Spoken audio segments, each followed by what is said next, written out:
Good evening, everybody.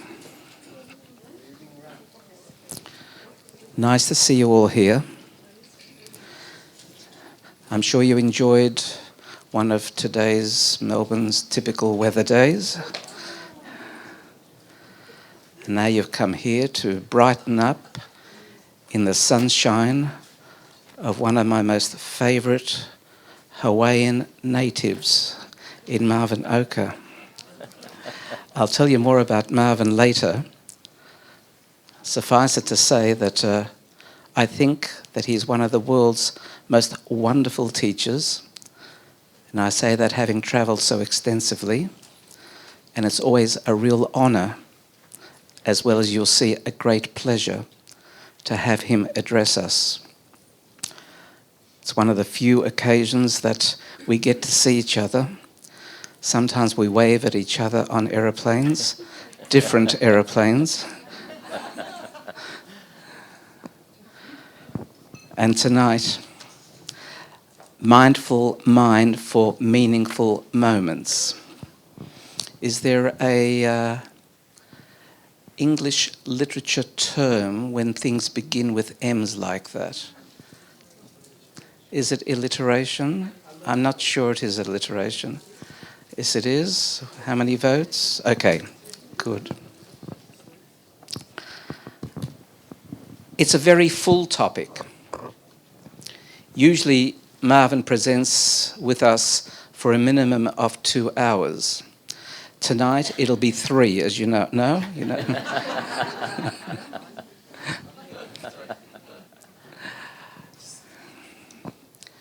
I'm going to introduce the evening.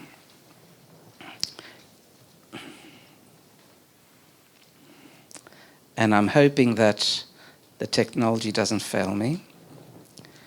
I'm going to focus on mindful and meaningful, comparing it from the contemporary sense to the Jewish spiritual perspective.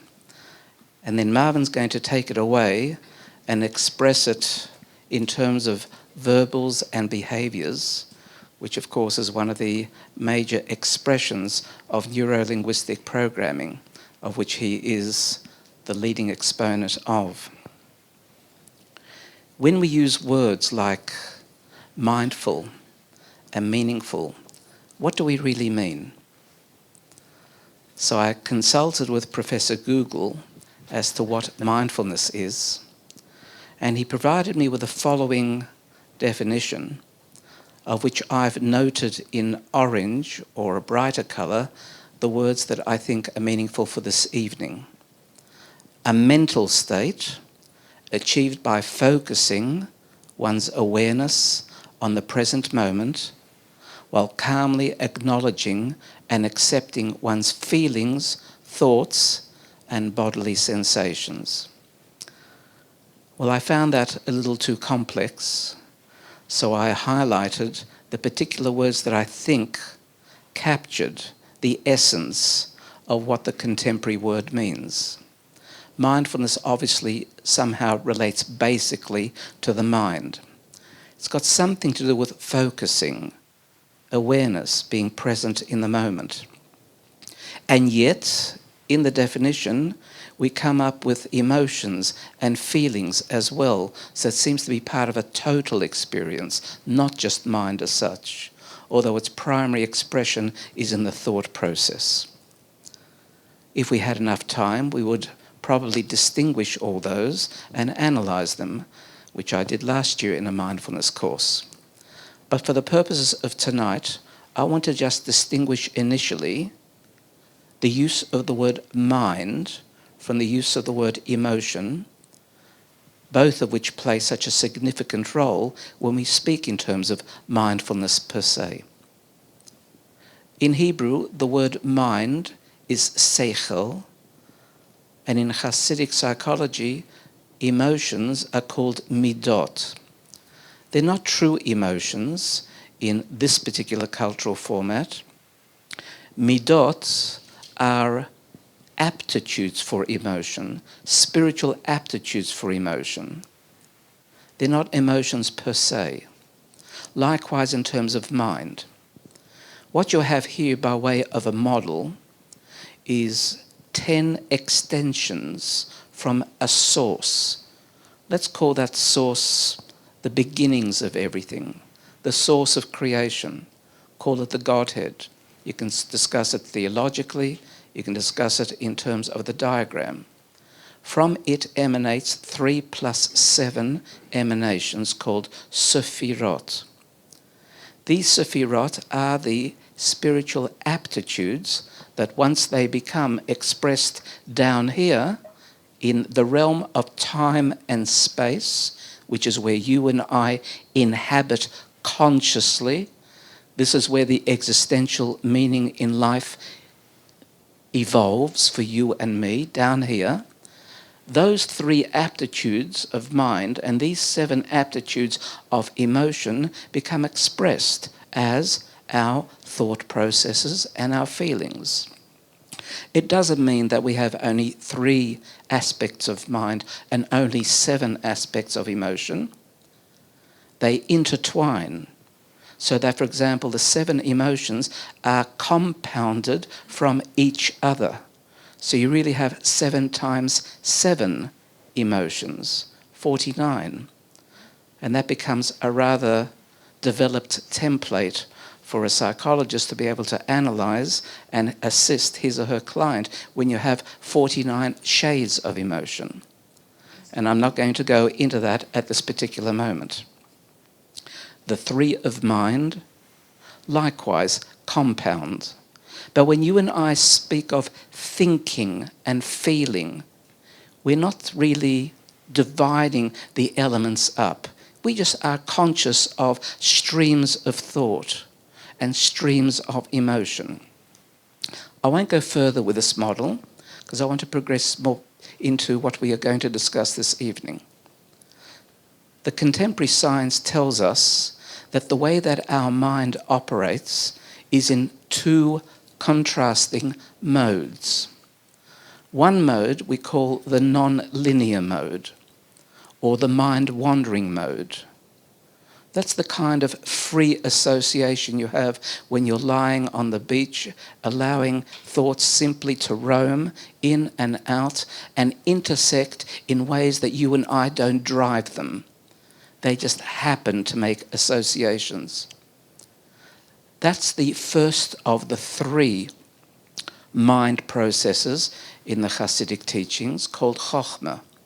Chokhmah is the way that we draw from the subconscious to the conscious, the birth of a thought, where it arises from the seeming nothingness deep within into the consciousness of inspiration, but only inspiration, only the beginnings of insight without it being formed as such, until later on it does become formed and you can identify it.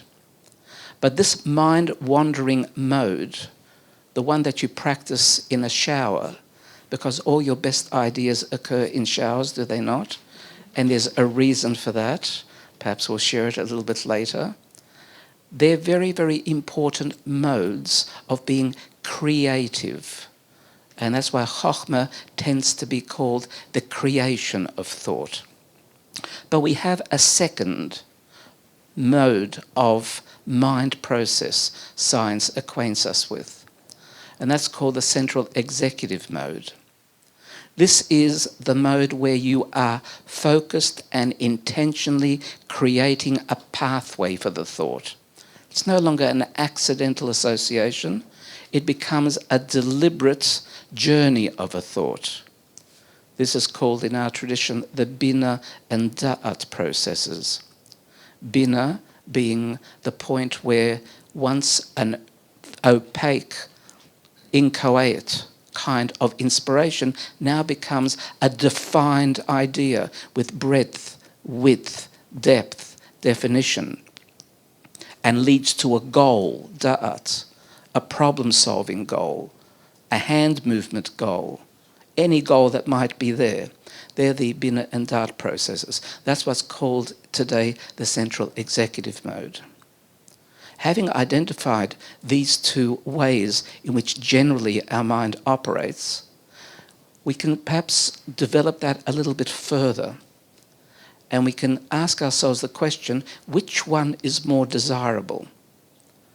The sort of shapeless, creative mode of inspiration, the mind-wandering mode, where you make associations without deliberately searching for them, or the very focused methodology of deliberate, logical and cogent thought process. Of course, both are necessary. In contemporary society, we tend to be very concerned with our children in terms of the second, that somehow they're not focused enough. Perhaps they're suffering from ADD and the like. And that's overly commonly stated, far too commonly. Because somehow we treasure the value of focus. Focus is very important because tasks cannot be carried out without that focus. But interestingly, Hasidic teachings of Kabbalah explain that there's much more spiritual energy involved in the first mode, the mind-wandering mode. The kind of things that we tell our children stop doing and start paying attention. Instead, what they were doing in daydreaming mode is have much more of their spiritual strength come to bear. How do we know that? We know that from various technologies of observing the brain, scanning techniques. And we know full well that when we ask someone to be focused, they're using a part of the brain appropriate to it, closer to the neocortex area. But when we ask them just to stop thinking and allow thoughts to pop into your head, don't drive them, much more of the brain area, so to speak, lights up. There's more brain power involved in mind-wandering, daydreaming, than there is in intense, focused activity. That's counterintuitive. And you wouldn't have expected that. But all I want to leave you with that little discussion is to say that there's great value in daydreaming, in sitting by the ocean, by allowing your mind to wander, because what you're doing is allowing neurotransmitting pathways to take place between corners of the brain where usually the pathway doesn't take you. That's called creative. And of course, some people and some personalities are more chokhmah-oriented, they're more creative, they're more dreamy, they're more artistic, they're more bohemian, they're more antisocial. Whereas you have many more straight people who are far more logicians and do things by the book and are very task-oriented and the like. And of course, the full range in between. There's no right or wrong, but just to understand that the disparity is the result of these two tendencies, and that, interestingly, there is value in daydreaming and having showers, okay, where it happens most.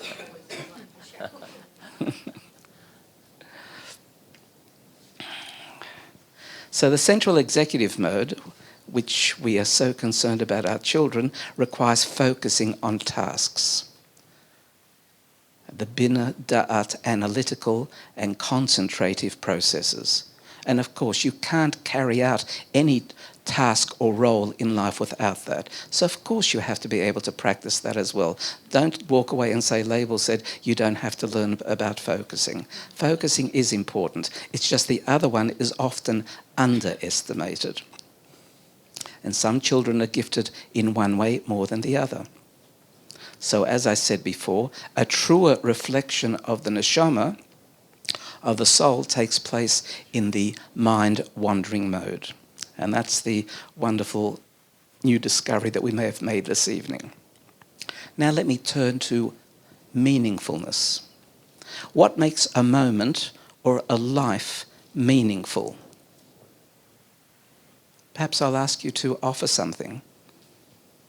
What makes something meaningful in your life? Yes, Rowan? Connection. Good. And when you say connection, you mean connection with people, individuals. What else might be meaningful in your life? Purpose. In other words, the fact that you've got a sense of direction and goal in life is meaningful to you. Good. Any other? Yes. Warmth and caring. Okay. Birth of a child. In other words, certain aspects of life itself make your life meaningful. Being of use. In other words, that you are an integrated part of a greater whole and feel that your functionality is real. All these things, obviously. Okay, so that sort of opens our mind to a discussion of meaningfulness. One aspect that's necessary is a value system. In other words, for something to be meaningful is something that you value. You need to value the things that you just mentioned and possibly strive to be able to replicate those circumstances. And maybe not just replicate, but allow your life to walk along a pathway where that replication tends to come to the fore more often and the like. And one of the things that unfortunately we aren't allowing our youngsters to be able to develop is a sense of values. It's rather old-fashioned in the terminology. In other words, we become so empirical, so pragmatic, giving everything an equal value, an expression of political democracy in the real world of life, that we actually have eroded the notion of values. And not only that, we're scared of enunciating values, because a modern sophisticated person should never speak about right and wrong and good and bad, because everything surely has equal value. And that's caused the problem of a valueless society as such. But put that aside, I have no doubt that meaning is expressed through values. And that's why people are very much questing for meaning today, because they lack the values. And where do your value systems actually arise from? Yes, your personality, your genes, your environment. The kind of culture in which you're raised certainly has a profound effect, by and large, on the values that you cherish and the like. And you may be disposed to it by dint of the way that you have been born and genetically inclined. At the end of the day, it's your soul type. In other words, there is a whole variations of your inner spiritual self that expresses through mind and emotion. Mind and emotion are not bedrocks of the human being. Mind and emotion are expressions of some energy within, which we can call a spiritual energy or a soul or a neshama or any term that you want. And each one of us in this room has his or her own individual soul type. Collectively, we learn in Kabbalah that there are 71 different soul typologies in the world, collectively. And within each collection, there's individualized souls. But there are 71 types, of which Jewish happens to be but one. And there are many others. And there's certain commonalities within each grouping as such. And that also produces meaning far beyond what society, far beyond what environment, far beyond even what our genes incline us towards. Then there's the second component of meaningfulness, and that's the energy of meaningfulness.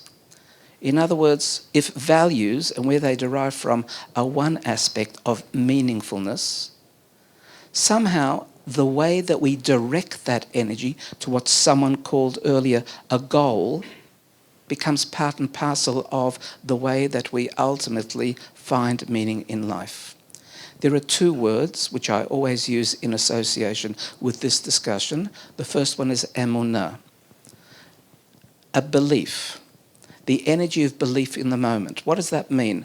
Pragmatically, it means sometimes it's expressed as confidence, sometimes it's expressed as a sense of righteousness, sometimes it's expressed as correctness, but subjectively for you. In other words, a belief that what you are doing is right. It's something that goes beyond simply pragmatics as such. And that creates the kind of self-confidence. Belief systems, of course, are great, but today belief systems are hard for many people to adopt as such. So emunah is the belief that whatever has happened to you, whatever you're doing, is perfectly right in this moment for you to learn from, even if it's painful, even if it's negative. You recognize it as negative, you recognize it as painful, you acknowledge it. No, you don't accept it. You acknowledge it and you deal with it. And that this test is absolutely appropriate for your growth right now. That's emunah. Wherever you find yourself, in a bad relationship, in a challenge at work that you seemingly can't deal with, failing in some instance, that is not a failure. It is something to do with the rightness of the moment, allowing you to grow. The second aspect of that is bitachon, the energy of trust that should be in the future, not I the future. The energy of trust in the future. Bitachon means you will succeed.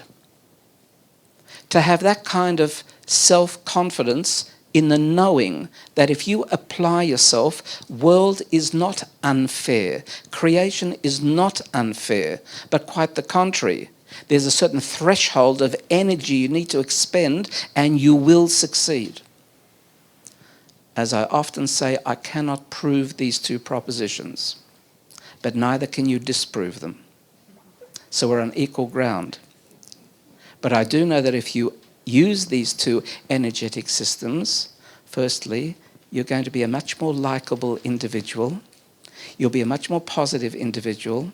You'll smile much more often. It's likely that you'll have much more meaning, satisfaction in life. And it's very, very, very likely that you'll achieve much more in life. So try it. I assure you, you'll like it. And that's all I wanted to say by way of introduction.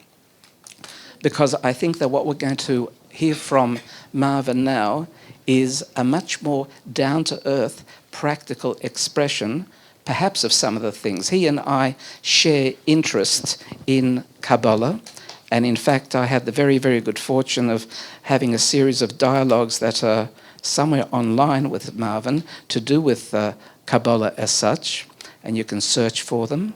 But let me tell you a little bit about this individual standing next to me, who I love so much. Okay, so it's two of us against the world. All right.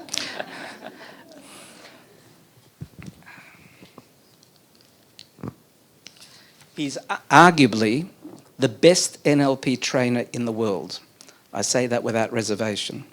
He combines the stage skills of a professional magician with a mastery of both NLP and androgygy. I haven't got a clue what that is. But he'll tell you. When Marvin trains, he awakens your heart and mind, draws you with anticipation to the edge of your seat, and delivers the skills to help you shape your very being with a clarity, enthusiasm, and precision that is unequaled by anyone else in the NLP world today. Marvin is the founder and executive director of Master Logics, an Australian company that specialises in applied behavioural technologies. He has also run what is undoubtedly the largest and most successful NLP training institute in Australia. Marvin is also a brilliant consultant and educator. He has developed a state-of-the-art learning methodology called Generative learning, which goes beyond any other accelerated learning methodology available. And he's in the process of completing a book on organisational culture change management known as Futuring. I'm very, very honoured, Marvin, that you continue to share your time with us, and I'm sure we're in for a treat. Thank you very much.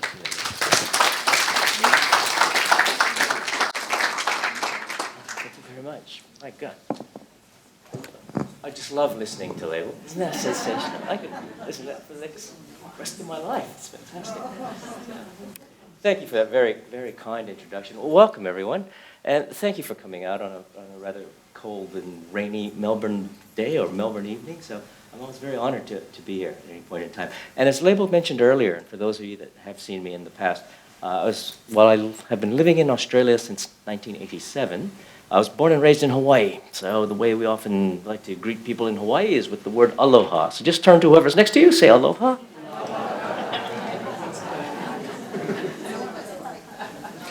It's a beautiful word. It means many things. It means hello. It means goodbye. It means until we meet again. And for those of you that have been with me before, you know it also means I love you. So just take a look at who you just said this to and recognize you are best friends for life. Now, this is a wonderful thing. As Laibl has mentioned, we are coming at the same topic from two different angles. And it's amazing. We actually designed it separately, but there's so much overlap in what it is that we need to say. And I'll come at it from more of a neuroscience and neurolinguistic background in this. But I'll also like to start with perhaps this particular poem, or the beginning of this particular poem, which many of you are probably aware of. And if not, it's a beautiful poem, and this is just the beginning of it. The poem goes on for pages at a time. But it's a beautiful sentiment. To see the world in a grain of sand, and a heaven in a wild flower. Hold infinity in the palm of your hand, and eternity in an hour. You could imagine that William Blake, when he wrote this, was probably very much in tune with a meaningful moment, and what he would consider to be a meaningful moment in time, when simply looking at a flower or a grain of sand, time would expand to all eternity, all infinity, where there would be heaven in what he sees, where the meaning of the moment was not lost. I'll come back to this because it's exploring this. Is this an extraordinary moment? Is this a moment that, gee, one day I would hope to ever have such a meaningful moment? Or is this kind of experience available to us on an ongoing basis? And if so, what does it take? Does it take a technique? Does it take a skill? Or does it take a level of consciousness from which to see this moment? We're going to explore that over the next 40 minutes or so. I've got some objectives over this next 40 minutes, and they're pretty clear. It's pretty straightforward. At one level, appreciate the power of language and how language is a big doorway into your spiritual evolution or de-evolution. The power of using words can greatly impact whether you can see the eternity and the infinity in the moment, or whether it's just another moment, just like all the others in a 24-hour day. How you voice things, how you create your narrative about your life experience makes a significant difference to what you will see and what you won't see in any given moment. We also want to look at body tuning. Most people are very unaware of the impact of how body, your use of your body, how body language between people in communication makes a difference to your level of consciousness. That if someone goes through life in a slumped posture, it won't prevent, but it will certainly make it more difficult to access higher states of consciousness. When you study many wisdom traditions that have meditative practices, one of the things that's often practiced is the power of breathing, the power of posture, how you sit, how you stand, level of your eye gaze. Some of it is not pedantic. Some of it is, as neuroscience is showing, a great doorway to what your mind and emotions can and cannot do at any point in time.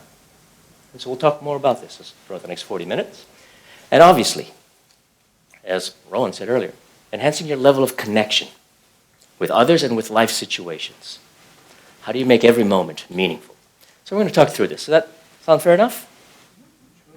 Good.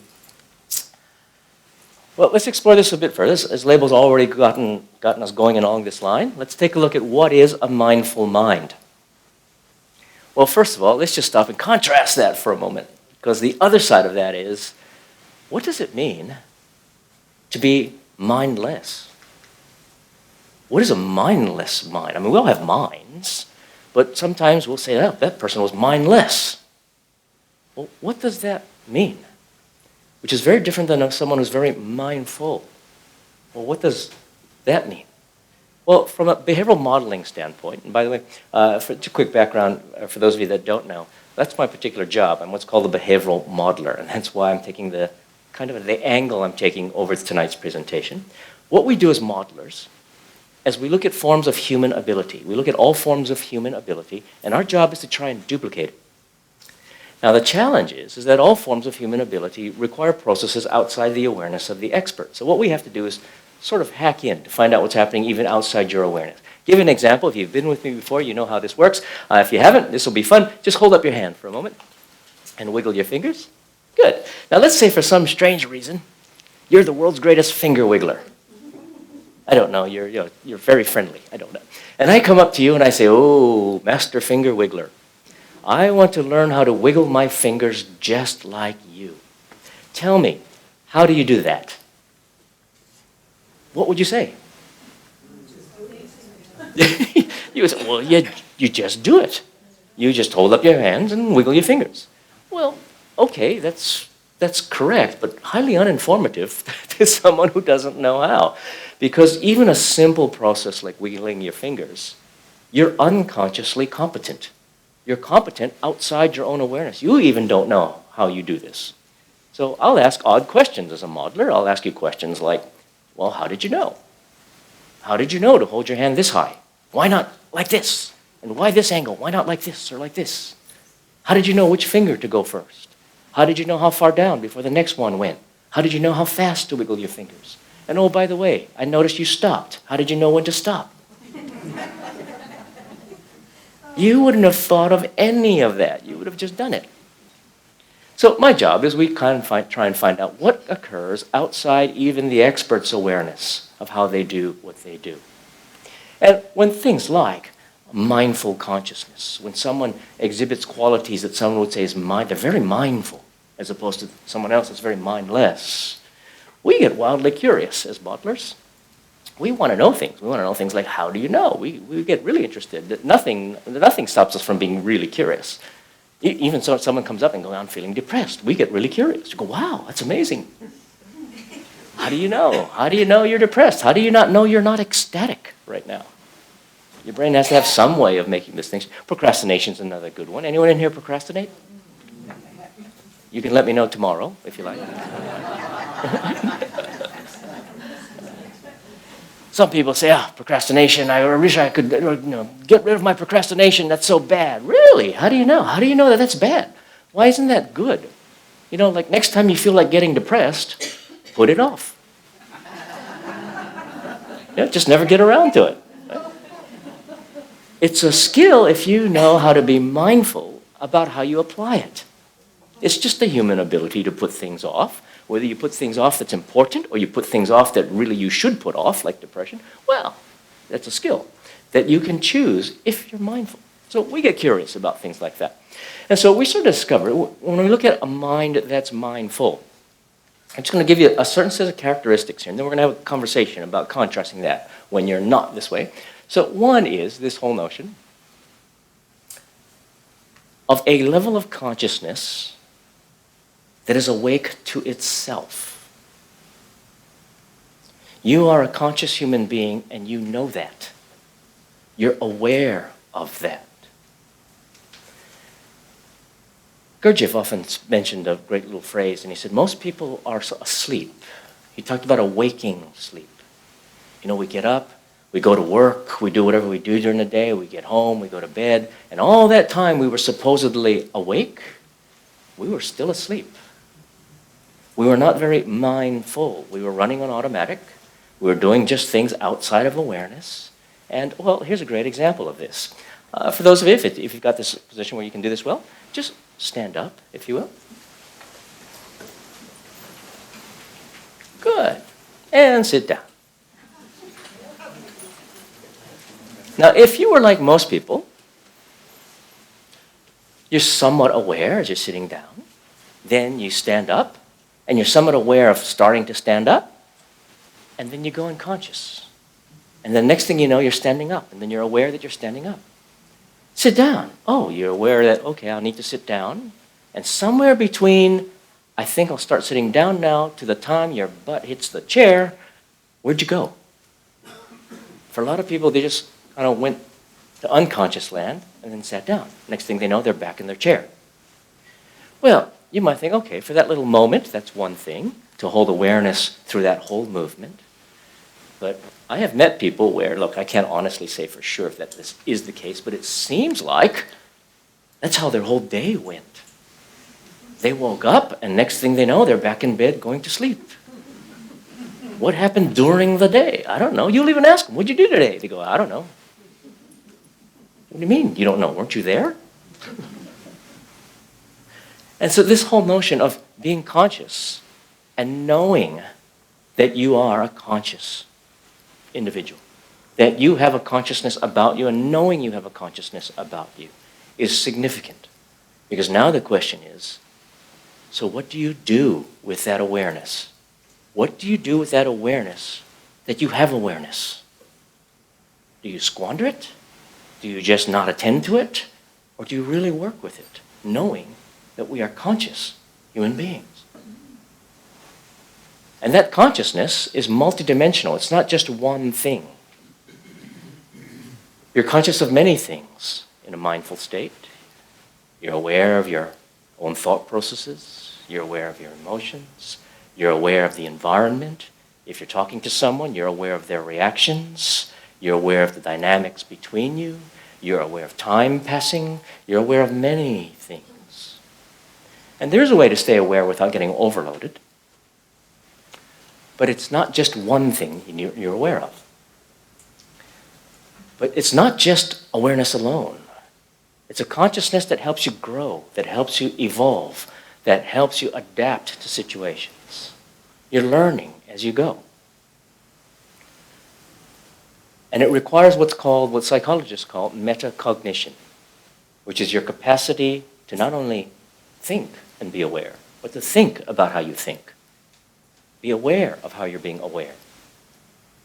One of the great family therapists of our time and one of the great influences on neuro-linguistic programming was a lady named Virginia Satir. Virginia Satir, when she was alive, was acclaimed as the world's greatest family therapist, great systems therapist. And she would often talk about when someone is feeling a particular way. Someone would come to her and say, I'm feeling upset, or I'm feeling depressed, or I'm feeling angry. And she would often then ask the next question, which was a metacognition question. She'd ask them, so someone says, I'm feeling depressed. And she'd say, and how do you feel about feeling depressed? Which is a powerful question. That set of language patterns alone causes the person to shift consciousness and get meta, be above their own experience to comment about it, which is very different. You see, here's the amazing thing in terms of learning. It's not so much in the moment just how you're feeling. It's how you feel about that feeling. It's not what you think, it's how you think about that thinking that makes a difference as to whether you lock down your consciousness or you open yourself up to grow. For instance, you could be depressed and you could get depressed about being depressed. Or you could get upset at yourself for being depressed. At that point, you've got a story that just keeps perpetuating itself. I've met someone, I've been in this state myself, you probably have at some point in your life, where you might feel sad, depressed, upset, whatever it might be, and you can get curious about it. You can actually go, wow, I'm feeling really sad. I wonder why that is. I wonder what's making me sad. And that's going to lead to deep reflection. That's going to lead to, it has a potential to lead to insight and learning about yourself. If you can have that mindfulness, that mindful consciousness about you, about your experience. So a mindful mind does this. And oh, you're going to love this.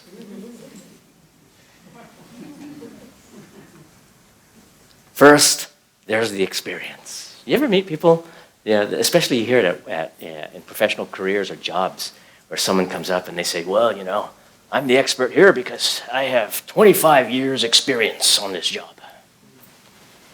And you think, Well, not really. You had 1 year repeated 25 times. It's not just experiencing. What'd you learn from it?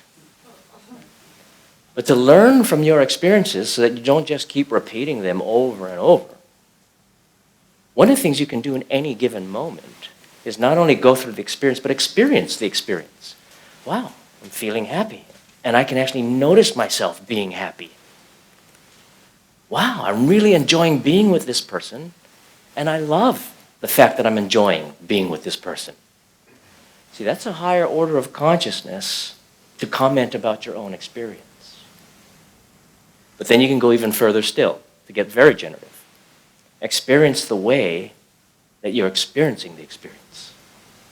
Wow, I love being with the person. And I love the fact that I love being with that person, and I just love I can even notice all that.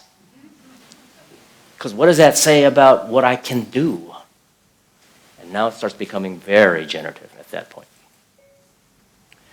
Now what that does is it puts you at choice.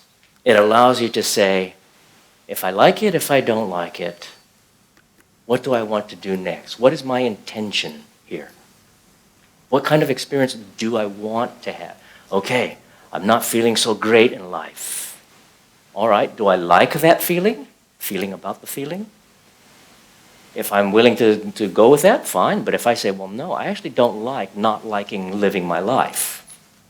In that case, how would I like to experience my life instead? Well, I would like to experience my life as challenging, as learning, that whatever stresses come, I learn from it rather than get defeated by it. That's how I'd rather be. Well, in that case, that sets up a whole different pathway that you're now about to embark upon because you are mindful of your own experience. Is that making sense? So, living and being that way is what allows you to intentionally evolve yourself or facilitate yourself towards a greater evolution.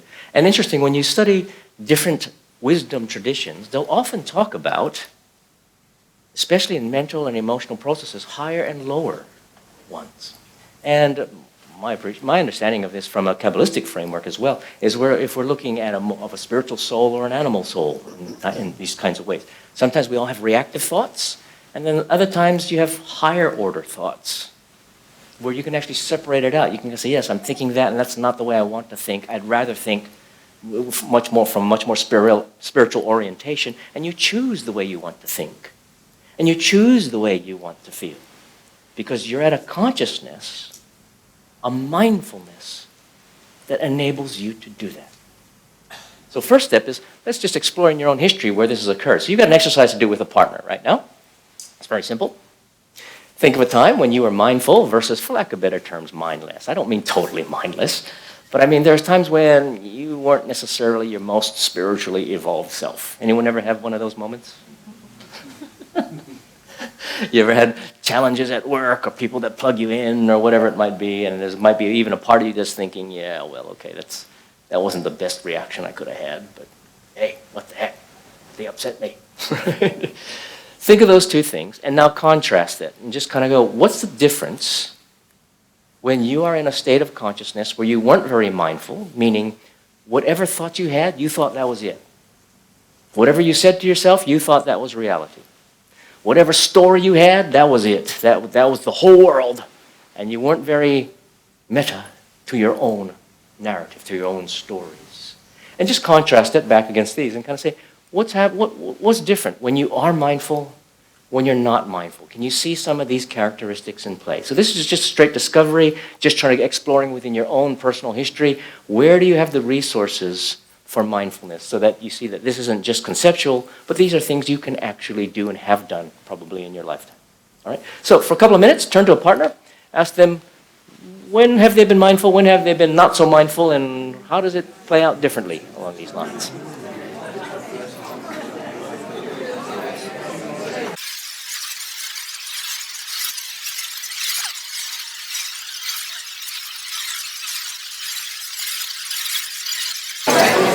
Okay, wherever you are, hang on for a moment. Sorry to cut the conversation short, but we do need to move on. Lots I want to cover. Okay, let's start with the obvious. Can you tell that there's a difference when you're mindful versus not? Pretty obvious. It's pretty obvious. And again, it's not some amazing magical state that only the gifted few can do. We have done this and we can do this. But it is a state of consciousness. Now the question is, do we wait for this state of mindful consciousness to somehow magically arrive? Like this is, the sun's up, it's a great day, and therefore we magically can do it? Or do we turn to something that we're constantly going to cultivate within ourselves, a consciousness we're going to develop within ourselves? And obviously, this is the latter point that we want to be able to do. Because when we do that, that's going to allow us to come to meaningful moments. Now, let's talk about meaningful moments for a moment. Well, what is a meaningful moment? And Laibl asked this question earlier. Well, first of all, let me make a distinction between meaningful versus meaning. Some of you may be familiar with the late, great Joseph Campbell and his work with human mythologies and how it shapes a lot of our innate psychology regardless of ethnic cultures, that there are things unique to the human psychology, and they show up in myths. They show up in myths across many cultures. And one of the things he talked about, and he said, lots of people ask the question, what's the meaning of life? And he said, actually, nobody wants to know that. They all ask it, but nobody actually really wants to know. Now, as you know from the Hitchhiker's Guide to the Galaxy, if someone actually came up to you and said, no, really, the answer actually really is 42. Now that you know the meaning, how's your life any better? It can mean whatever it is, but the question is, whatever it means, is it meaningful? Is there something important about that to me? Because otherwise, yes, I know what it means, but I don't care. Right? There's no meaningfulness. It's meaningless to me at that point. So what makes a moment meaningful? Well, there's a few things we need to consider. First of all, when a moment is meaningful, any moment, as someone mentioned, your baby's born, or you're looking in the eyes of what's going to be your lifelong partner, or whatever it may be. First of all, there's a level of mindfulness that can appreciate the significance of this moment. It actually recognizes this moment is important. Something special is happening in this moment, and you're aware of that. Because one of the reasons why that's important is because that state of consciousness that can find meaningfulness in a moment, in any moment, determines how you will experience your entire life. What is your life made of in terms of time? This moment, and the next moment, and the next moment, and the next moment. And if you don't find meaningfulness in this moment, or the next moment, or the next moment, or the next hour, or the next day, or the next week, or the next month, or the next year, or the next decade, before you know it, somewhere in somebody's life, they're going to ask, why is my life feeling so meaningless? Well, it wasn't life. It was moment by moment by moment. And so your capacity to find the meaningfulness in every moment, in every hour, in every day, in every week, in every month, in every year, and every decade adds up to a meaningful life. You experience it as life was meaningful. It was important. It had value. It was worth living. But you have to choose that. What makes it meaningful? Versus exactly what we're talking about. What neuropsychologists call salience. Which means there's something about the moment that is important enough to catch your attention. So it's not like I'm standing and suddenly I'm sitting, suddenly I'm standing. Every little moment in between was important to notice. It's important when you go home and you're with your partner to actually look at them And when you speak with them, be present with them. Because those are the moments that create the relationship. With your children, to be with them, and when they say hi, whatever it might be, to be in that moment and know that that's a meaningful moment. To have the salience to recognize this is important to pay attention. Because as someone, I think Ron mentioned, you're experiencing, or some mentioned, the experiencing of values now comes into play. Or as Laibl pointed out, the value systems, your values have to come alive.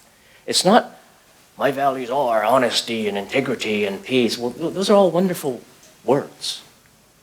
But what do those words mean in experience? What does it feel like when those words are alive within you? And it's happening in the moment. And we can say, spiritually, compassion is really important. Yes. So where is the experiencing of compassion when you're talking to someone who's really pissing you off? Now, where is it? Because that's the moment. That's the moment where you can choose a spiritual response or you go to your conditioning. And it's that experience, I think Ron mentioned, the experience of connection, that connection. But I think here we're talking at a much deeper level. So I sort of kind of pre-framed a Laibl on this one as well to actually talk about this, because to me, when Laibl talked to me about this Kabbalistic principle, it absolutely, like so many of them, blew my mind. And I went, oh, geez, that explains so many things. So, Laibl, could I ask you to just kind of do a quick little overview of the concept of oneg? Thank you, Marvin. I didn't prepare that. Oneg. In the Jewish spiritual motivation theory, there are 5 steps, there are 5 levels. That which we strive for most is called oneg. Oneg is translated as delight, pleasure. It's the pleasure principle, but not the mundane pleasure of bodily pleasures, but the sublime pleasure of connectedness, of becoming one with things, of feeling inseparable from things, with each other, with knowledge, and what have you.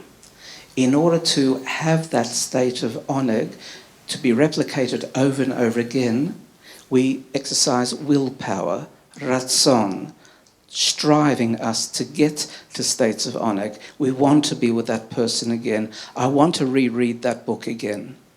In order to be able to have that striving, we need some compass bearing, a direction, and that's called seichel, mind. The mind tells us, okay, use your willpower in this direction and you will have another taste of oneg. However, mind is cold. You need the energy of emotion, midot. So the fuel and energy of emotion drives you, the body, in order to be able to utilize the compass and get there. Ultimately, the lowest level is your feet, the doingness of life. You're not going to get anywhere, you won't replicate oneg unless you actually carry your body, use your words to get you there. But ultimately, oneg is the very point, the quintessence of what drives us in life. It's the ultimate pleasure of oneness. Oh, thank you. Now, when you think about a meaningful moment, a moment when people will often describe as that was a profound moment, isn't there inherent within that the characteristic of what makes that moment so meaningful? This sense of connection and oneness to something important, something bigger than oneself, something that spans, as William Blake points out, all eternity, something that's there to the point where it feels so sublime. You'd do anything to have that meaningful moment again, to have it continue forever, and if it goes away, how do I get back to it again? Well, this is a powerful way to understand the kind of consciousness we need to come from. It is a consciousness of oneness that creates the meaningfulness of things, a merging of who we are to that which we are appreciating in any given moment. When that happens, the level of learning that occurs, not book learning, not knowledge learning, but a transformational learning in your very way of being, what I call a generative learning, begins to occur.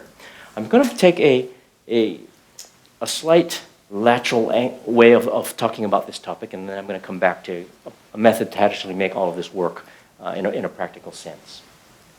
One of the developers of neurolinguistic programming, Richard Bandler, had a really interesting question that he often asks of students. And it comes from this basic premise. When you think of the possibilities that could emerge from a meaningful moment, if you look at the book of your life, the story that is your life, what if at some point in that story, the pages were blank? Not because the story ended, but because all the historical conditioning stopped applying. And from one moment onward, entirely new possibilities for story could be written. The pages were blank. You could write a different story. And Bandler asked this in an interesting way. He said, you know, when you wake up in the morning, how do you remember to be you? Why don't you just wake up and be somebody else? Some people will say, oh, I have all these problems, and I got all these stresses, and I got all these challenges, and I got all these bills to pay, and I got all these people hassling me, and, poor me. Yeah, poor you, gee. Why don't you just wake up and be somebody else that doesn't have those problems? Or wake up and be somebody who deals with those kind of problems effectively and just gets them done, and then you get to move on. Why aren't you that person? Interesting question. Why not? Because there'll be an attachment to a storyline somewhere. And the idea that you could actually write a different story about how your soul is going to express itself into the world, for some people seems a bit strange. Well, let's stop and think about this for a moment. Your sense of I, who you are at any point in time. Now, we're all familiar with the concept of the old comfort zone, yes? The old circle, and beyond that you get uncomfortable, and everything inside is all comfortable, etc. Well, an interesting question as a modeler, if we were to, I know it's not literal, but if we were to kind of go along with the metaphor, the analogy, what makes the circle that? How come it's not bigger? How come it's not smaller? And why is it even there in the first place? Well, part of it is if we listen to people's language. And we said, so if I said to you right now, for instance, and I said, all right, as part of this special treat, what's about to happen for about the next half hour is we're all going to be practicing ballroom dancing. There'll be some of you that's going, great, bring it on. There'll be others that are going, oh, no. Not me. And if we said, well, why not? You might say something like, well, because I'm not a ballroom dancer. Well, okay, I didn't say you have to be a ballroom dancer. I just said we're going to do ballroom dancing. That's an activity. Anyone can do that. You don't have to be a ballroom dancer to do ballroom dancing. No, oh no, I can't do that. That's not me. Really? So if you did that, who would you be? Interesting question. And so when you hit this edge, you start to hear people's language change, where they start to go, oh, no, that's not me, or that wouldn't be me, or that's not like me, or I am not. And you hear the story of their identity. And as soon as they start to say, I am not, and whether it's a physical thing or whether it's a spiritual thing, gee, I would love to be more spiritually consciousness, but I'm not, I'm what? Careful what you say next. Whatever language patterns you say next, you're writing it in your book of life. And this is the path you're about to go on. Is that really how you want your chapter to unfold right now? Well, what would make you do this in the first place? Well, listen to the things that make up your story. There are things like your environment. How do you know to be you? How do you remember? Because my environment looks a particular way, that triggers me. My body sensations are a particular way. I feel that way. If someone goes, hey, all of a sudden I'm feeling pretty good. I don't know, that feels different. No, I don't know, that's not like me. Really? It's not like you to be feeling good? How strange. Your inner voice. People kind of know you think you're you because you've got this inner voice. gosh, what would happen if you started talking to yourself in a different voice? You'd kind of go, oh, that's not me. Really? All the routines that you do, you know who you are because of your habits. You can look in the mirror and see yourself. Most of us don't, by the way. We look in the mirror and we don't really see ourselves. We just sort of see a general image and kind of go, yeah, that's me. Then one day you kind of look and you go, God, how'd that person in the mirror get so old? One day I looked and went, where's my hair? What took my hair? Relationships, how people relate to you, determines how you are. Your particular voice. Lots of times, if you hook people up to a voice synthesizer that changes their voice when they speak, you can watch them startle for a moment. They'll say something and they kind of go, whoa. And it's kind of like, wow, who said that? Your name. People identify with their name. People identify with their job. They identify with their titles. They identify with what they do and their activities and hobbies. And all that makes up the story of who you are. What happens if those story elements weren't there? Who would you be if that story wasn't that, but it was different? What happens if all that was not there? If all that wasn't there, what would happen to that ring?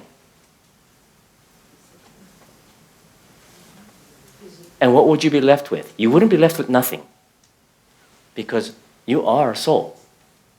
As Laibl pointed out, you are a soul expressing itself into the material world. So what will happen? Well, what will happen, I'm going to use some philosophical terms here, but don't worry, they're very uncommon words. But one is, what will start to transform is what's called your ontology, which means your way of being. Your way of being starts to grow. Not from a conditioned set of story or a historical narrative, but from a soul essence now starts to express itself, and your way of being starts to unfold. Your epistemology is how you know things. So in this particular case, it's how do you know something to be the case? My life is terrible. Really? Well, given your story, I can appreciate how it seems that way. But if you came from a more spiritual place of a soul consciousness, suddenly the way you know your life and the way you know your life conditions would be different. You might recognize that, wow, yeah, my life is challenging, but that is exactly how it needs to go so I grow and evolve. Your purpose, teleology, someone mentioned purpose earlier. Your sense of why are we here and what's it all about, Alfie, starts changing. You start to get much clearer about how, I'm not just here to just pay the bills, or I'm not just here to make it to the end. There's a greater purpose as to why I'm here that I would never have been able to connect with if I didn't tap into soul expression compared to just historical narrative, historical conditioning that comes into play. And what's called phenomenology, which is, by the way, I think it's phenomenal that anyone can even say phenomenology. That's just a stunning word. I don't know who thought of that. But it's how things occur to you. It's your subjective experience. It's how things occur to you. So now when someone is normally would have upset you, now instead of seeing them as a difficult personality, you recognize them as another soul, working through their conditioning just as how you are. And they've just given you in this moment a golden opportunity to be spiritual and to evolve, which you would not have done if they hadn't challenged you that way. It would occur to you differently when you're coming more from a soul expression. And your sense of self expands. Not an ego identity, but your sense of a spiritual sense begins to grow and expand. So, some of the keys, and this is what we're going to practice for the next few minutes here. It comes in 3 phases. But the first phase is getting into the right consciousness. One is, Laibl has mentioned, there's part of it is always being present. A mindful mind is present. It's being connected to self. In this particular case, I'm going to suggest a spiritual self. There's a spiritual consciousness beyond your conditioning, where you get to be the observer of your own experience. It starts here, then it flows on a little bit more. First step, though, is let's talk about what it takes to actually be present.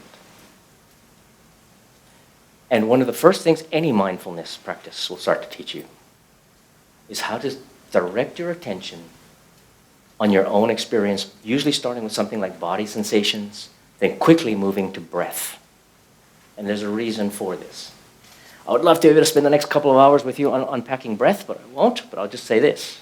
One of the things that neuroscience is showing, and it is, by the way, I often like to say modern neuroscience, but this isn't even modern. This has been known for a long time, which is your deep diaphragmatic breathing, if it's done evenly, a proper even inhalation and a proper even exhalation, within one breath cycle will instantly start to align or make coherent your autonomic nervous system, meaning your sympathetic system, which is your fight or flight, and your parasympathetic, your relaxation and repose.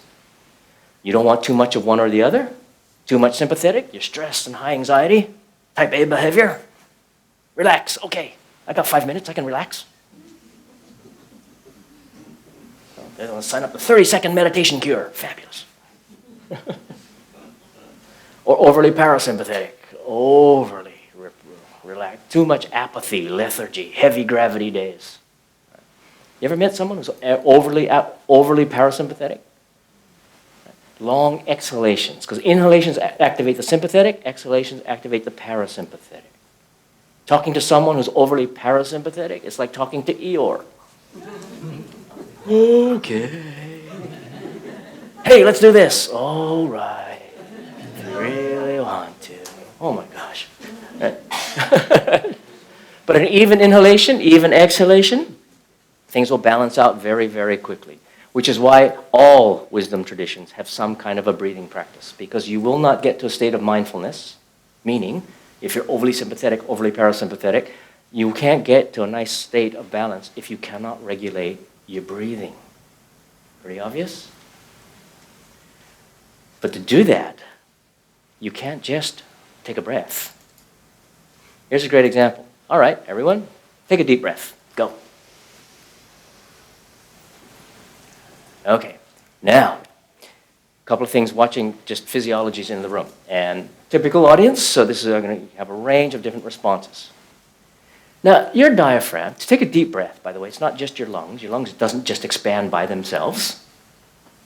What actually makes those lungs expand? Your diaphragm. And your diaphragm does what when you inhale? Goes up or down? Down. It goes down, let your lungs fill up. It goes down.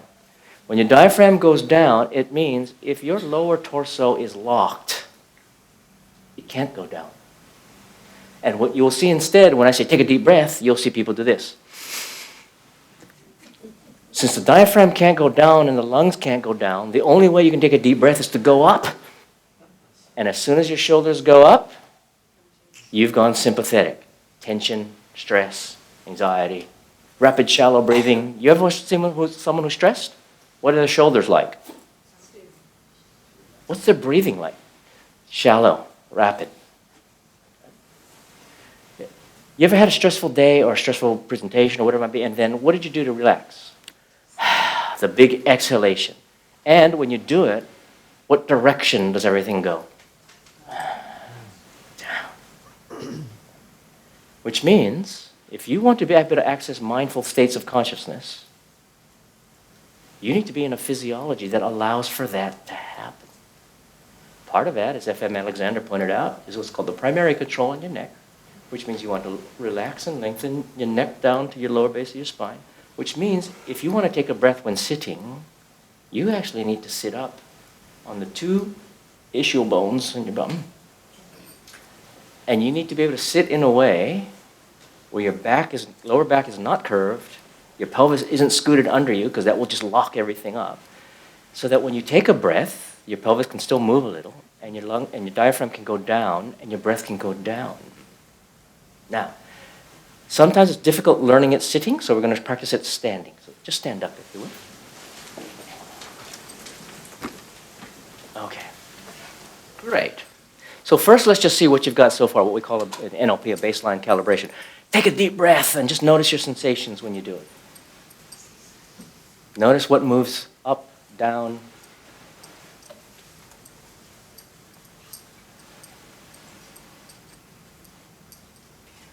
Okay. Stand with your feet shoulder width apart if they're not already. Make sure your toes are pointing forward.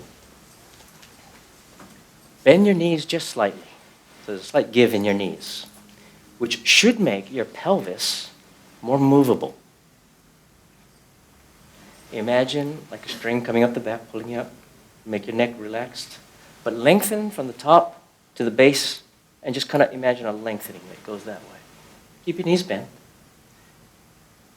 And now take a deep breath and allow your pelvic area to be free to move as you breathe. It should just slightly rock, slightly tilt with the breath.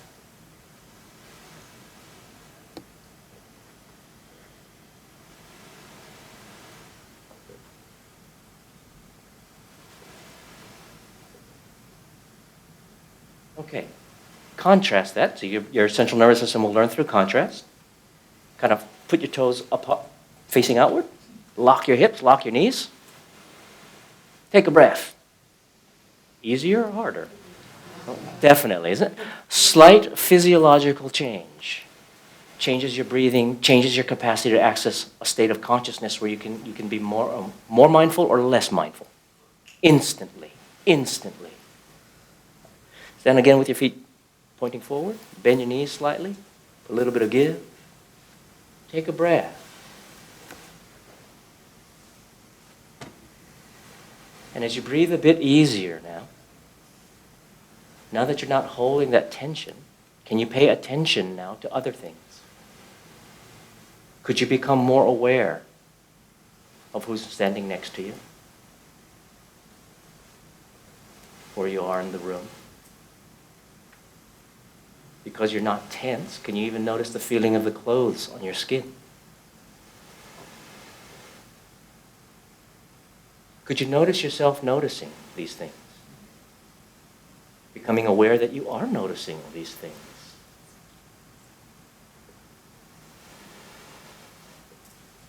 Is it easier from here? So, gently take a seat, being aware all the way down, and sit in a way that allows you to still breathe evenly and easily. That's one of your key tests. Is it easier or harder? If I sit this way, is it harder to breathe or easier to breathe? If I sit this way, is it harder or easier? Is it sit this way, am I more mindful or less mindful? It's so simple, so powerful. Then, that would be wonderful if all we had to do is just kind of sit like this forever. But then life happens. Things happen. People want to come and talk to you. Gosh. People say things to you. Challenges come. The mail comes. There's bills. Well, now what do you do? All right. Step one. Be present. Be connected. Be aware. Experience your own experience. While you maintain that state of mindfulness, that state of mindful mind, consciousness, now as life deals with you things, you need to be able to harmonize with it. You need to be able to, not so much, when I say accept, I don't mean if something's not working, just let it go. But I mean, if what is what's happening, then that is what's happening. You can choose to do something about that, but if you fight the present moment, then you're not in it. You're not in the present moment. As soon as you start saying language to yourself like, that shouldn't be happening, you've now stepped out of the present moment. Because the present moment, that is happening. So if you say, well, that is happening, I'd like that to be different, I'd like to change that, well, that's a different set of language patterns. That means you're present and you're now about to respond, as opposed to denying the present. That shouldn't be happening. Well, that's crazy. That's a denial of what's actually happening. So part of it is harmonizing and flowing, how to actually work with it. I'm going to give you some skills on that, but let me just flesh this out a little bit more, because once that happens, once you can stay conscious and mindful, and you harmonize with what's occurring, and you put some intention with it, it becomes a meaningful moment. Because your intention now goes to where your attention is. And when that happens, you appreciate the moment for what it is. Someone can give you what in the past would have been the biggest challenge, the biggest upset, the biggest thing that would have caused you all sorts of stress and grief. But in a state of mindful consciousness, if you can deal with what is and stay balanced, when they present it to you, you'll realize this is priceless. So, what do I actually, as Laibl pointed out, what do I believe is spiritually the thing to be connected with, the spiritual, what is my spiritual consciousness should be doing now, and choose that. And you would not have learned how to do that or how to be that way if you were never confronted that way. And you get to love the moment. You get to in some, I do a martial art called Aikido, and a lot of it is about harmony and flow. And it's no matter what comes at you, you basically are thankful. It's like, thank you. Because now that's telling me how to stay centered. And that will evolve you. After a while, after you have that kind of a moment, you get stronger. You grow from it. You become more. But let's come back to number 4 for a moment, shall we? Step 1 is observing what is. Just saying, here's what it is. And you now need to come from a state of generative inquiry. Use your language for it. We're going to break this apart a step at a time. So here's what we're going to do. All right, turn to a partner. Find someone in the room. Find a partner. If you're not sure, just grab them. Terrific. Okay, step 1. So we're going to do this one in pairs this time, just for the sake of the ease of the exercise. So for this one person on each pair. Hold up your hand. One person in each pair. Hold up your hand. If you're not so confident, hold up your partner's hand. Okay, person with your hand up. This is what I want you to do. I want you to think of something that is currently in your life that is challenging. It might be something that you worry about. It might be something that upsets you. It might be a person that upsets you, whatever it might be. But just think about that for a moment. All right? Okay. Other partner. This is what I want you to do. I want you to, as your partner is thinking about this challenge or this worry or whatever it might be, I want you to out loud start describing what you're seeing. Now, here's the trick on this, to training yourself to simply observe.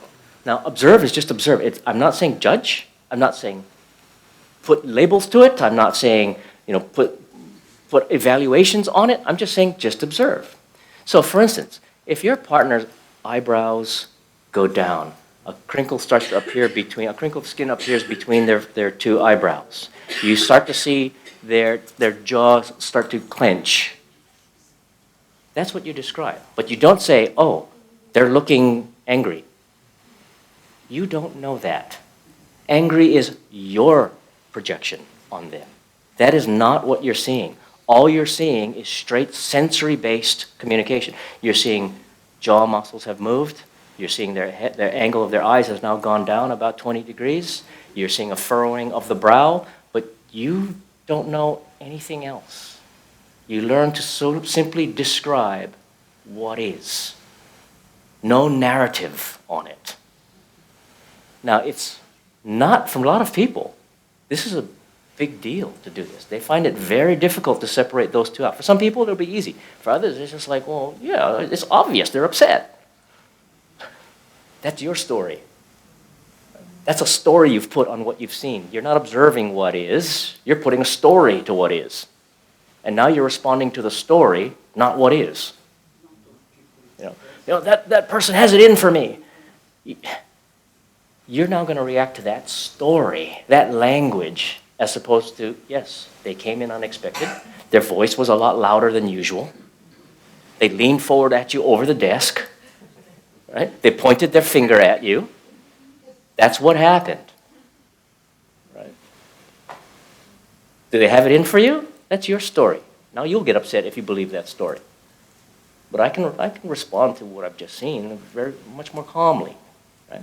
So first is training yourself to just observe what is. All right. Then after a while, swap roles so your partner gets to practice. Go ahead. Only about a minute each.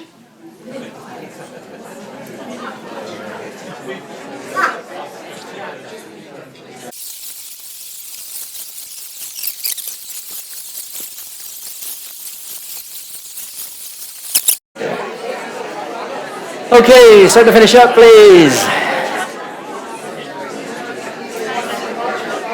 Start to finish up. Just a couple more things to do before the night's out. Okay, how many of you found that relatively easy? So, yes, how many of you found it not so easy? Yeah.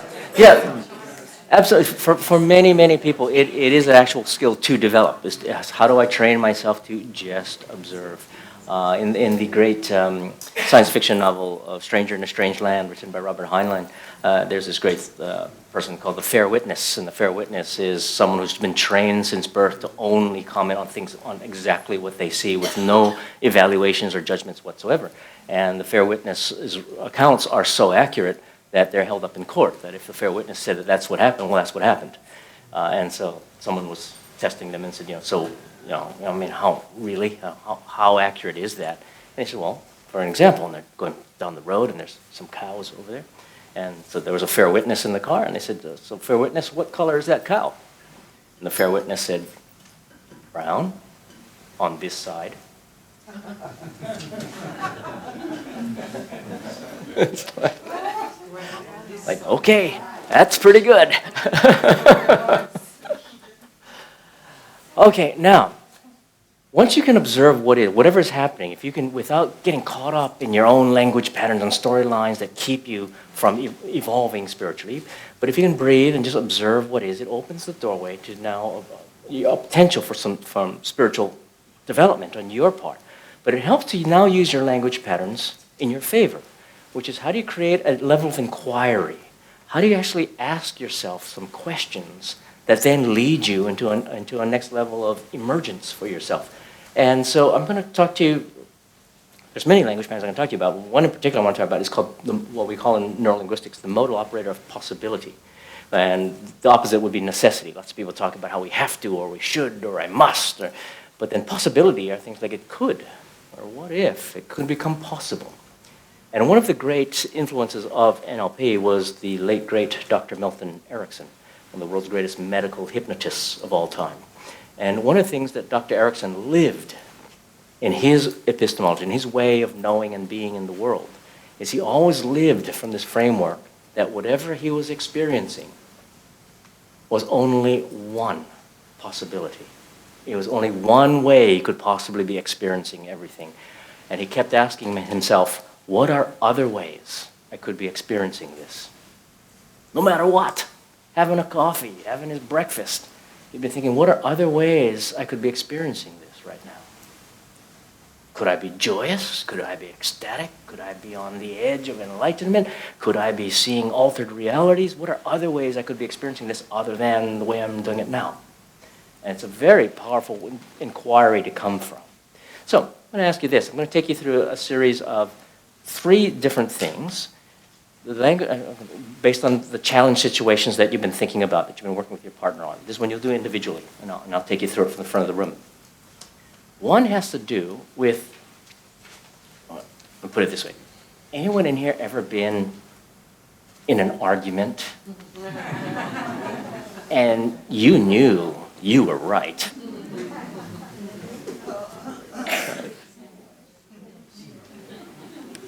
And because there was such a strong insistence that you were right, in hindsight, how open were you to exploring how else could you actually understand this situation? Not likely, right? So sometimes when we see what is, and I can observe what it is, doesn't necessarily mean I like it, or doesn't necessarily mean I agree with it, or whatever it might be. Okay, fine. But to actually have a wise response next, rather than go back to a conditioned reaction, you do need to ask yourself, are you willing? It's a lovely language pattern. Are you willing to explore other possibilities, other ways of understanding and seeing the situation? I'm not saying jettison the one that you have now. I'm not saying change your mind. I'm not saying you have to change, you have to come to a different. All I'm saying is just, are you just willing to explore? And if you ask yourself that question, it's a powerful one because it gets you out of the frame of just insisting that your view is the only view at any point in time. Sometimes you just ask yourself, you don't even have to ask someone else or someone asks you, so just ask yourself. Sometimes when you're feeling angry, stuck, whatever it might be, sometimes just ask yourself, all right, use a bit of metacognition on yourself. I'm having thoughts and reactions that are getting me really upset. Do I really like that? No. Okay, since I don't like that, am I willing to explore other ways of seeing this situation? And if the answer is yes, it instantly detaches you from what's been holding you and locking you down into that resistance consciousness. Just by simply, are you willing? Are you just even willing? That's all. Now, what would you be willing to actually explore, which is the second part? What spiritual values are important to you regarding this particular situation or this challenge or this person? What spiritual values is important? What would be important for you? And what would that feel like an experience if that were alive in you now with this situation? So the other day, I was really upset, for instance. I was getting really angry. And I asked myself, all right, if I could be more spiritual in this situation, what would be the spiritual virtue that would come to play here? And the one that popped to my mind was equanimity. Equanimity. Just how do I be calm and even and just have a serenity about the situation? Doesn't mean I accept it, but how do I be unfluffed by it? And I thought, well, what would it mean to have equanimity in this case? Well, I would be calm, my breathing would slow down, I would be able to, and just by entertaining the idea, guess what starts happening? I start bringing that to my thinking of the situation. And the storyline starts getting rewritten at that point. The third thing I will ask you in this next process will be, so when you come from that spiritual place, lovely language pattern, what opens up for you? What becomes possible for you? And this is something your conscious mind can't answer before you actually go through this. It's just something that just the soul expresses that it has to emerge. If this was happening now, well, if I could do that then, I could probably do it in a lot of situations, and I could probably be calmer, and I'd probably be much more aligned in my whole life. And suddenly all sorts of things start to arise in your awareness that wasn't there before. So I'll take you through this. It's very easy. It's very gentle. All you have to do is be mindful of your own internal thoughts. So, sit upright. Take a breath. And you can keep your eyes open or closed. It's up to you. And just breathe deeply and evenly. And as you continue to breathe deeply and evenly, just notice how much easier it is to become aware of your own thoughts, your own body sensations, your own experience in the moment, now.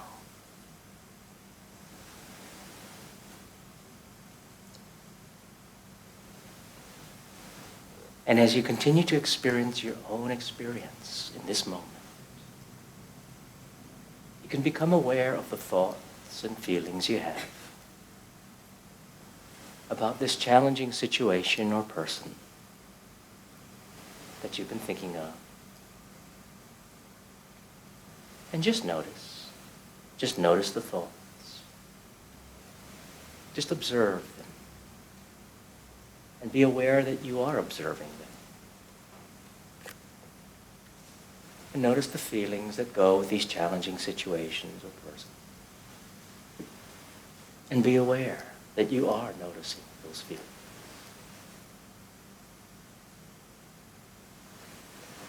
And as you do, you can ask yourself,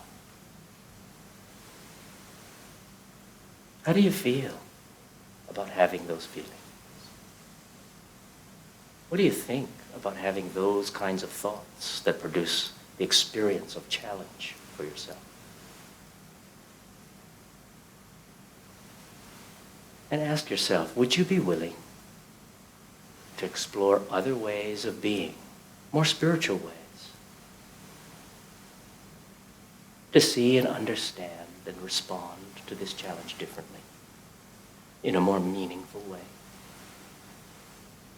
Would you be willing? And if you are, just explore. What spiritual value or virtue is important here for you to connect with, for you to embody in the deepest sense of who you are and what's true for you, in your highest self? What spiritual value? Love, compassion, gratitude. I don't know what it is, but you know if you check in with yourself and your heart. What's important? And what would it feel like to live this value now? To be this spiritual value now in this situation? What other thoughts might you have coming from this spiritual place?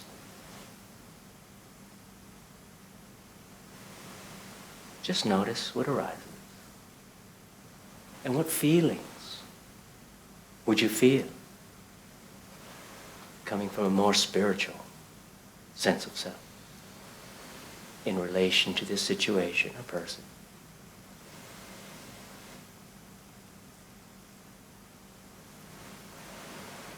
And how might you respond differently? And just explore. Just notice. It's good to notice that you can notice.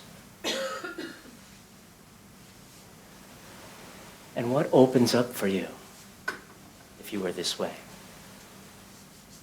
About who you could be in situations like this? And how might you design your day differently? Coming from a place like this. Different qualities you might cultivate within yourself, coming from a spiritual place like this. Different ways of relating to others, to work, to family, to life. What opens up?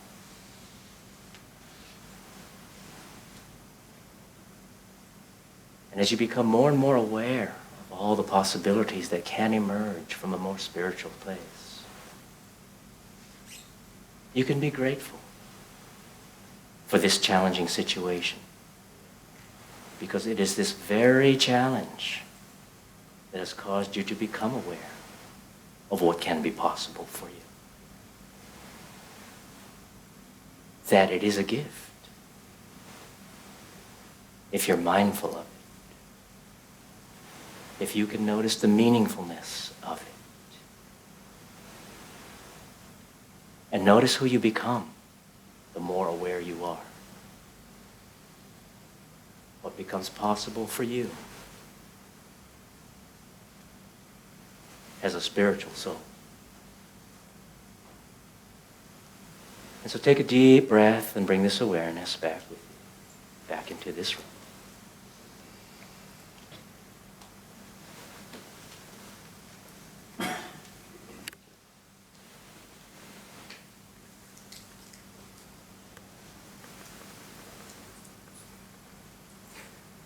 Does anyone have any, this language comes back.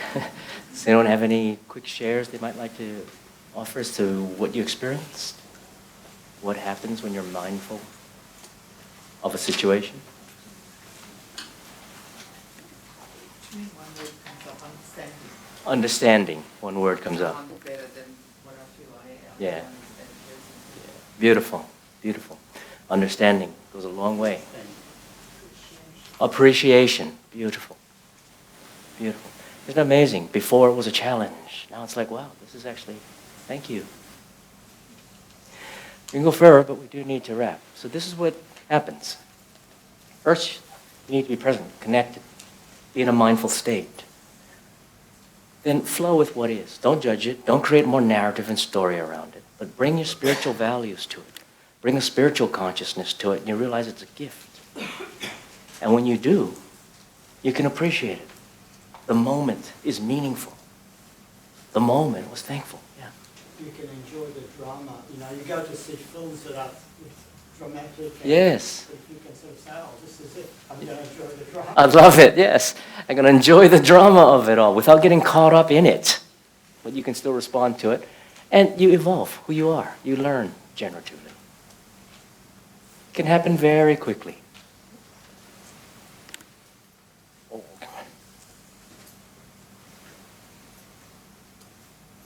So, at the end of the day,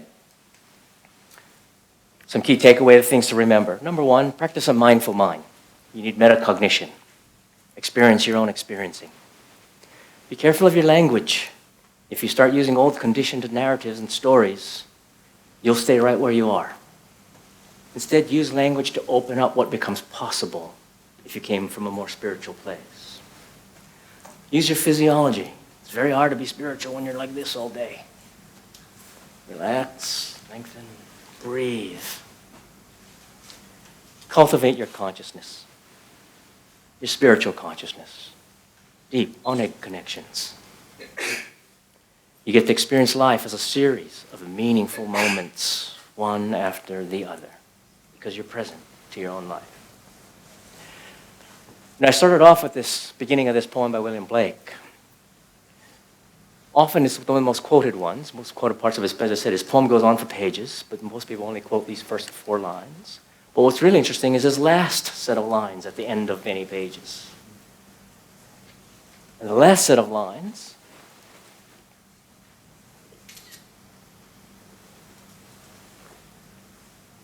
after pages of his poem going on, he says, "We're led to believe a lie when we see not for the eye."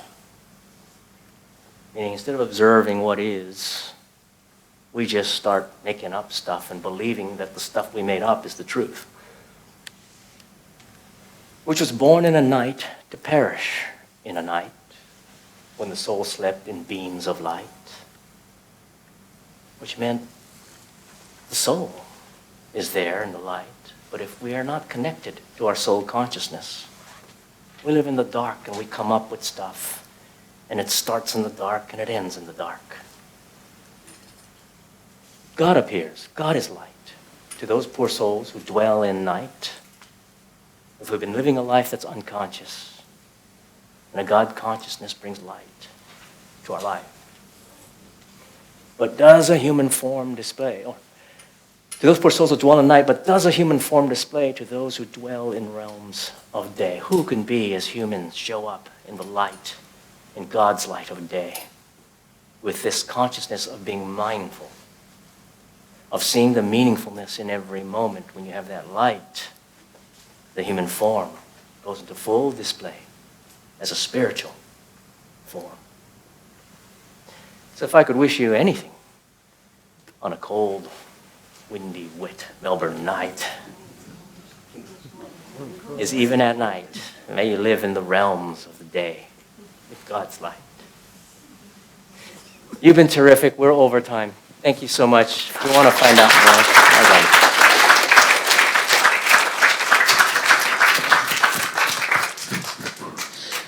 I think you now understand why I admire this person so much. A very, very special individual, a wonderful presenter with a lot to give. And we wish him, as we say in Yiddish, bis 120, to the year 120.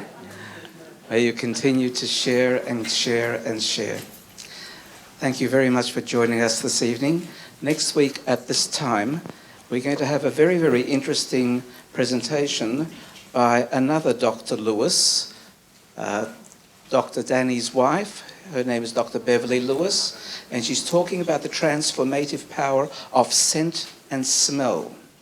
Our noses, the often overlooked key to focus, mindfulness and healing. And she's actually carried out her PhD's thesis and research in this particular area. So she'll be with us next week. I'm not going to ask for any questions because the hour is late, but I'm quite sure that if you approach Marvin, he can give you his contact details and happily contact you with any responses. Thank you very much for being with us this evening. I wish you a good night and a lovely week. Thank you.